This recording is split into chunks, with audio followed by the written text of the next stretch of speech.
Muy buenos días, mi nombre es Ignacio Mendoza y hoy vamos a tratar sobre las parasitosis más frecuentes en la edad pediátrica, correspondiente a la rotación por medicina comunitaria.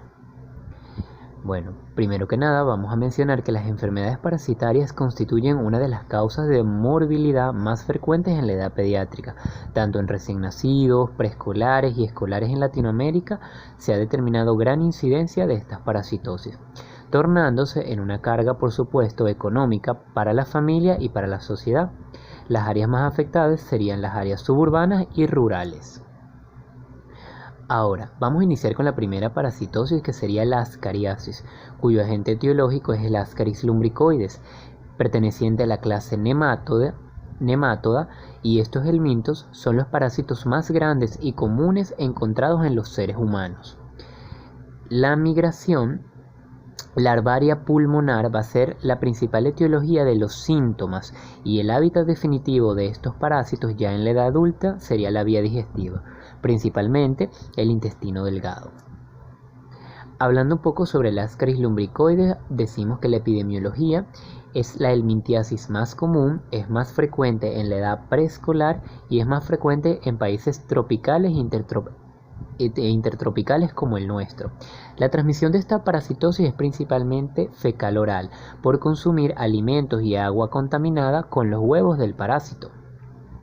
Para entender un poco mejor lo que serían los signos y síntomas, vamos a hablar del ciclo evolutivo del Ascaris lumbricoides. Sabemos que el hábitat definitivo de este parásito sería el intestino delgado, donde encontramos la forma adulta.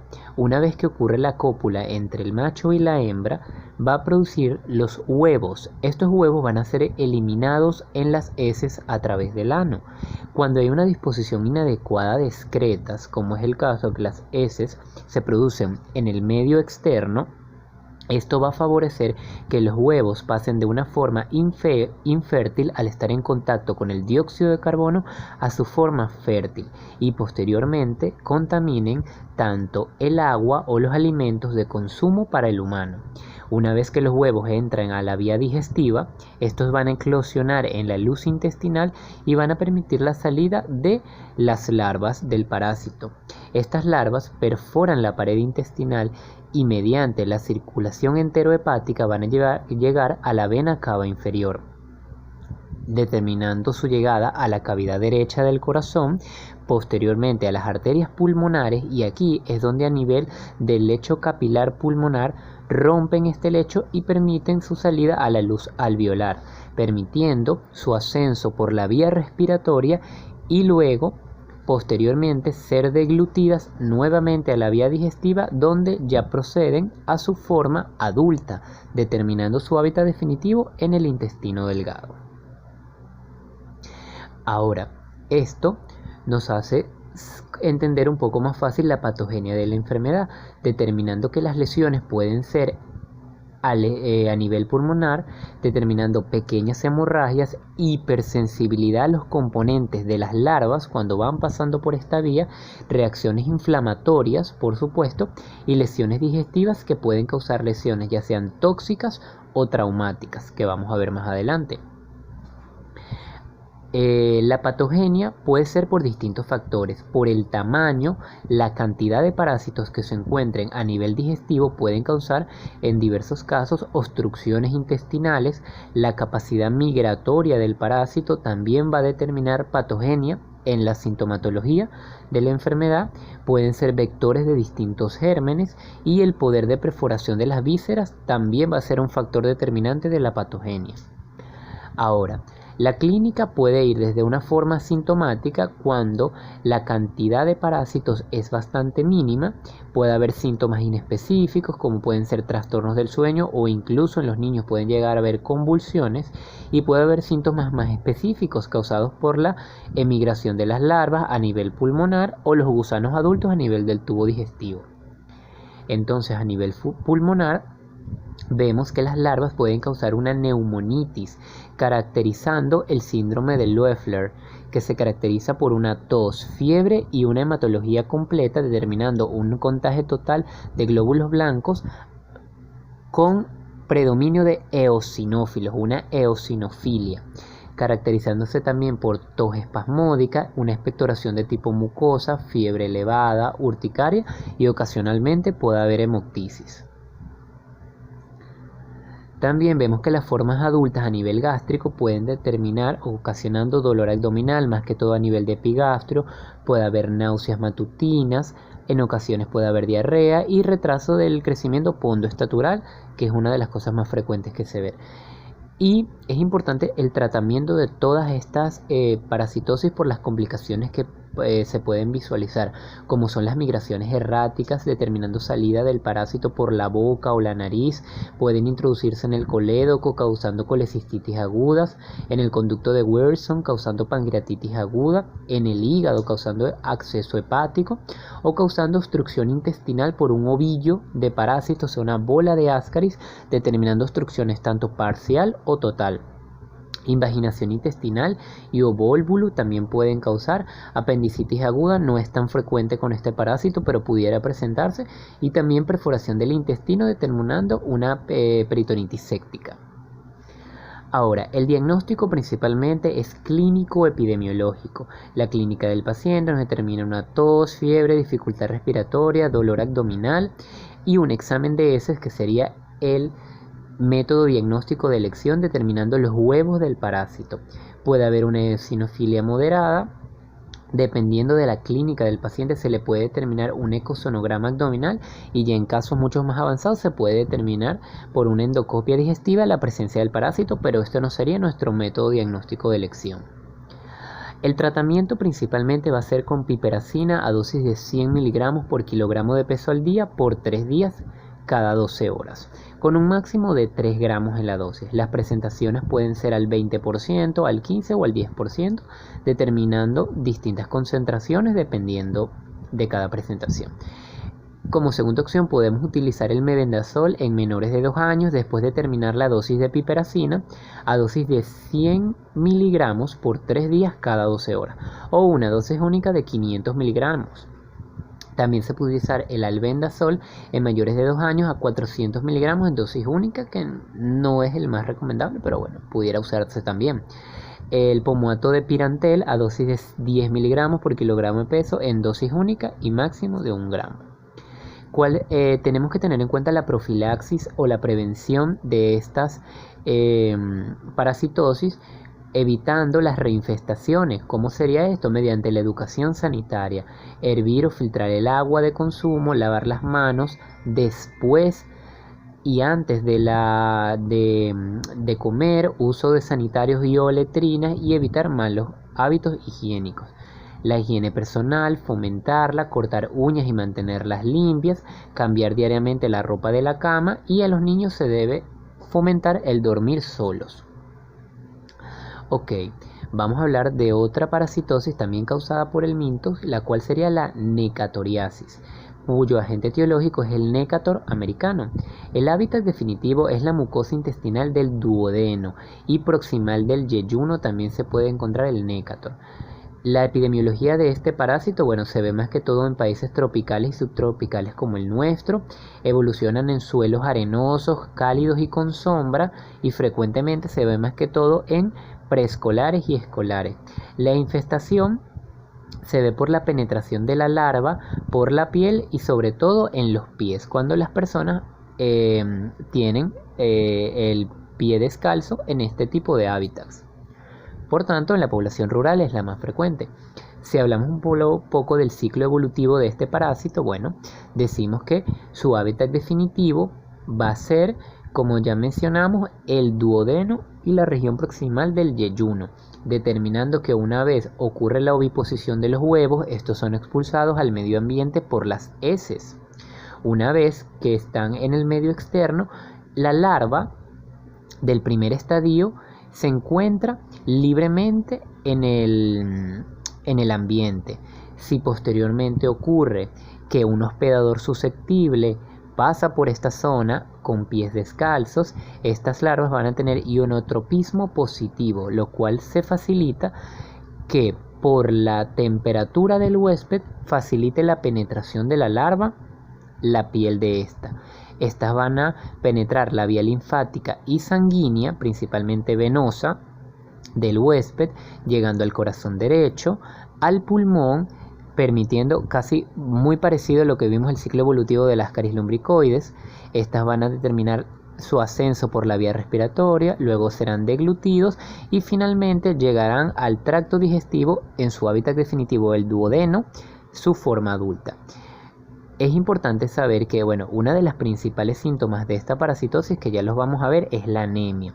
Este parásito es capaz de ingerir entre el 0,35 a 0,65 mililitros de sangre al día. Entonces la clínica va a ser en base a este ciclo biológico, que vamos a tener que hay síntomas y signos primarios. Primarios porque van a ser de la penetración del parásito en la piel. Vamos a tener sensación punzante después de la penetración, va a haber dermatitis y reacciones alérgicas, erupción serpinginosa, pruriginoso o placas urticariformes e inflamación.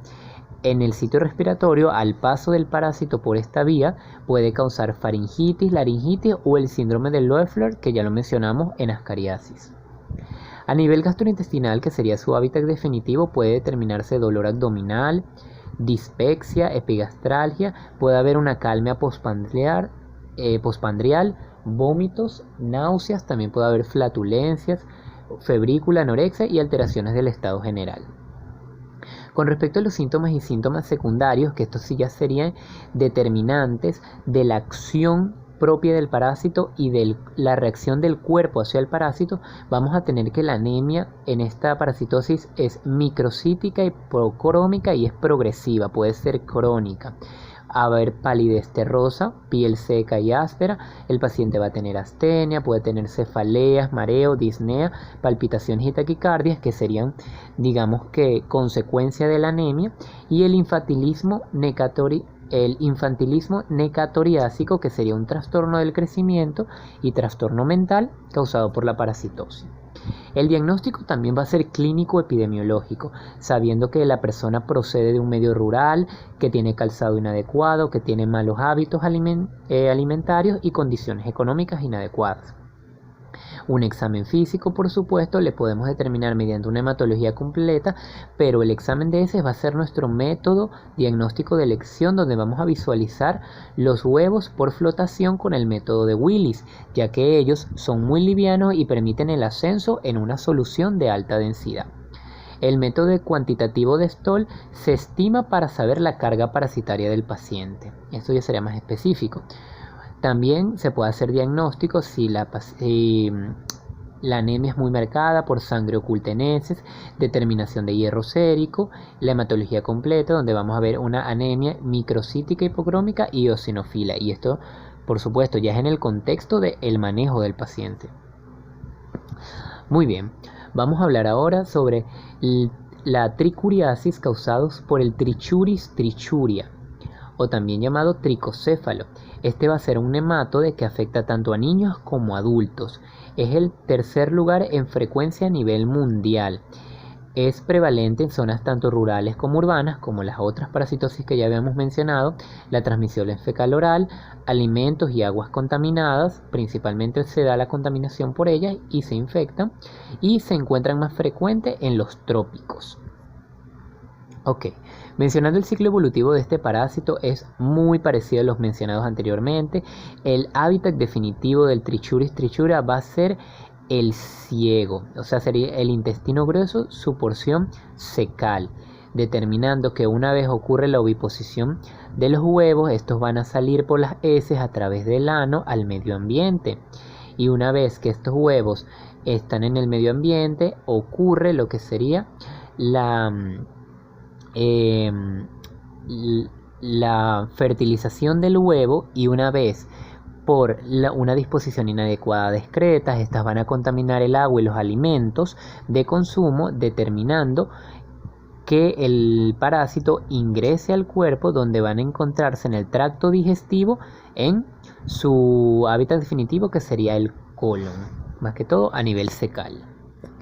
Entonces, con respecto a la patogenia, vamos a ver que estos se localizan habitualmente en el ciego, como ya habíamos dicho. Los tricocéfalos van a introducir sus 2/3 anteriores en la mucosa intestinal. Si podemos ver en esta imagen, vemos que su porción anterior es muy delgada. Esta porción anterior ellas le introducen dentro de la mucosa intestinal y esto es una de las principales acciones traumáticas que nos va a causar los síntomas. Los vermes utilizan la sangre del paciente para su alimentación, entonces también pueden cursar con anemia. Y la infectación masiva puede causar una mucosa intestinal que sea muy friable, puede causar prolapso rectal y hay trastornos en la absorción del hierro. Respecto a la clínica, vamos a tener evacuaciones que son frecuentes por volumen, a veces puede haber con sangre, diarreicas, náuseas y vómitos, dolor abdominal, por supuesto, una anemia hipocrómica, va a haber pérdida de peso, en casos puede haber prolapso rectal que se va a producir por una infestación masiva de parásitos, debilitamiento de la mucosa rectal, relajamiento del esfínter y la diarrea crónica. Entonces, el diagnóstico, como vimos anteriormente, es un diagnóstico clínico epidemiológico determinando factores de riesgo para la parasitosis y vamos a utilizar el examen de heces con el método de Kato y directo, que sería el ideal para esta parasitosis. Con respecto al tratamiento, aquí tenemos de elección el mebendazol o el albendazol, a dosis similares que sería de 100 miligramos que dosis cada 12 horas por 3 días o el albendazol a 400 miligramos en dosis única y debemos repetir a los 15 días. También podemos determinar el uso de pomato de oxantel de 10 a 20 miligramos por kilogramo de peso, dosis única. La profilaxis, sería igual que las parasitosis anteriores, la educación sanitaria de la población, la adecuada posición discreta, no utilizar heces humanas como abono, muy importante en el medio rural, el tratamiento de la parasitosis, hervir o filtrar el agua de consumo y lavar bien los alimentos. Y por último vamos a hablar de la enterobiasis o enterobius causada por el Enterobius vermicularis.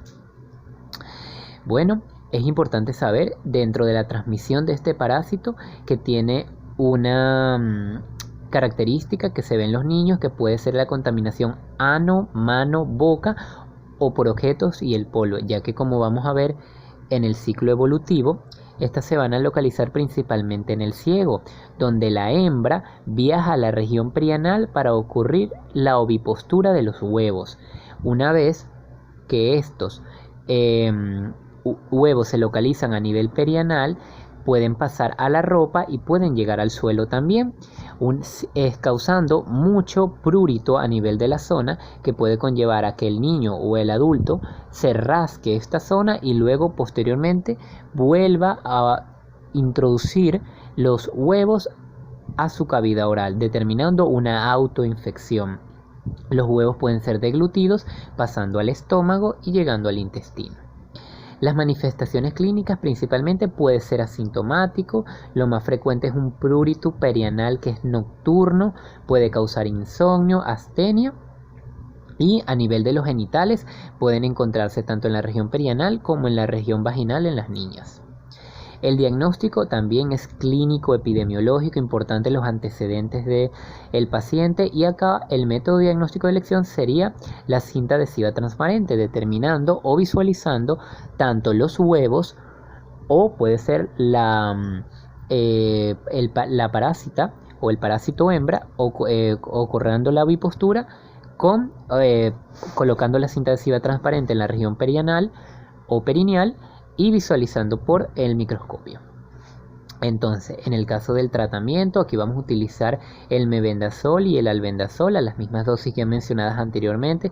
Importante el tratamiento que sea familiar. En estos casos debemos tratar a toda la familia porque si no vamos a estar en constante autoinfección o heteroinfección dentro de la casa. Debemos mejorar las condiciones, por supuesto, higiénicas de las personas y nutricionales del paciente. Y esto sería todo. Muchas gracias por su atención y nos vemos en una próxima oportunidad.